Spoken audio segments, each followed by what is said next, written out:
साथियों, कुछ दिनों पहले मैं तमिलनाडु में था। मैं वहां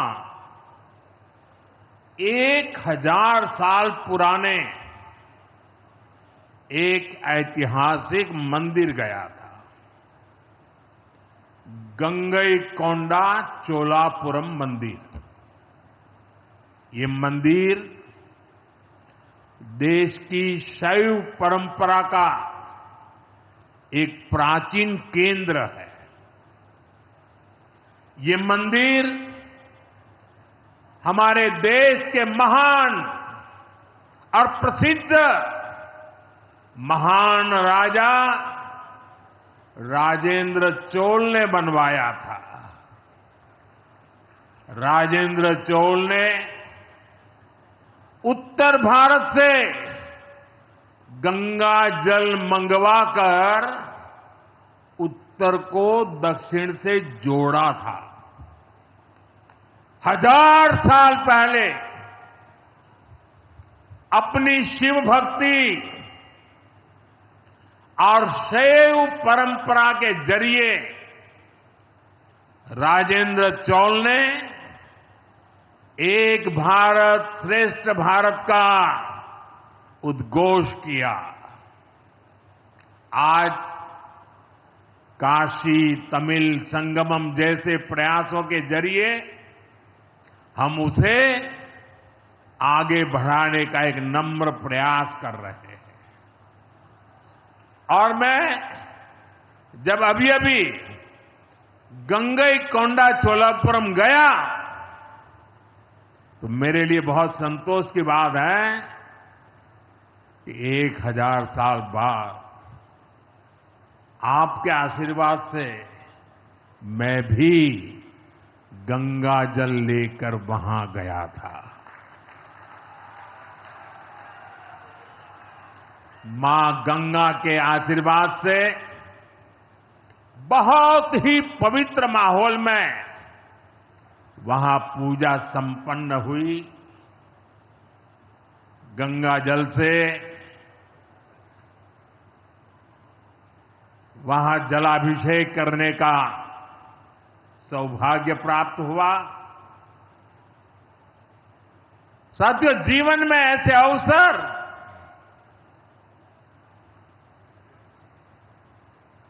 बहुत प्रेरणा देते हैं। देश की एकता की हर बात नई चेतना जगा देती है और तभी तो ऑपरेशन सिंदूर सफल होता है।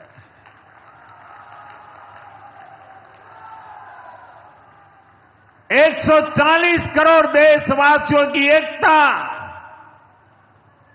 ऑपरेशन सिंदूर की ताकत बन जाती है। साथियों,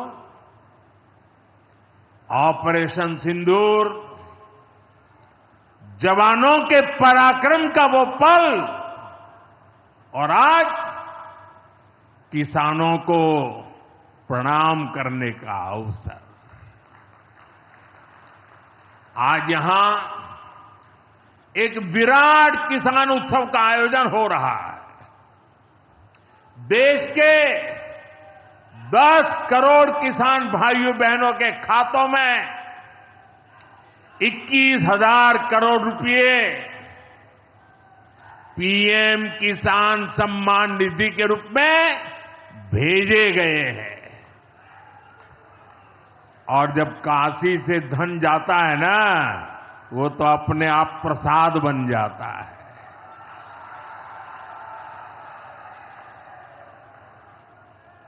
₹21,000 करोड़ रुपया किसानों के खाते में जमा। साथियों, आज यहां भी 2000 करोड़ रुपए से ज्यादा की विकास परियोजनाओं का लोकार्पण और शिलान्यास भी हुआ है। बाबा के आशीर्वाद से काशी में विकास की अविरल धारा मां गंगा के साथ साथ आगे बढ़ रही है। मैं आप सभी को, देश के किसानों को बहुत बहुत बधाई देता हूं। अभी कुछ ही दिन पहले काशी में सांसद टूरिस्ट गाइड प्रतियोगिता भी आयोजित की गई थी।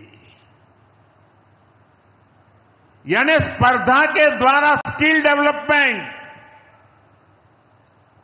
स्वयं प्रयास से स्किल डेवलपमेंट, उसके अनेक प्रयोग आज काशी की भूमि में हो रहे हैं। आने वाले दिनों में काशी सांसद फोटोग्राफी प्रतियोगिता, सांसद रोजगार मेला समेत कई और आयोजन भी होने वाले हैं। मैं यहां सरकार के सभी मुलाजिमों को, सरकार के सभी अधिकारियों को भी सार्वजनिक रूप से बहुत बहुत बधाई देता हूं, ताकि वे जनभागीदारी से युवा पीढ़ी को जोड़ करके ऐसे अद्भुत कार्यक्रमों की रचना करते हैं और सफलतापूर्वक उसको आगे बढ़ाते हैं। इस काम में जुड़े हुए सभी अधिकारी भी बहुत बहुत बधाई के पात्र हैं। जो ये प्रतियोगिता में हिस्सा ले रहे हैं, उनको भी मेरी बहुत बहुत शुभकामनाएं हैं। साथियों, हमारी सरकार निरंतर किसानों की खुशहाली के लिए काम कर रही है। पहले की सरकारों में किसानों के नाम पर हुई एक घोषणा भी पूरी होना मुश्किल होता था, लेकिन भाजपा सरकार जो कहती है वो करके दिखाती है।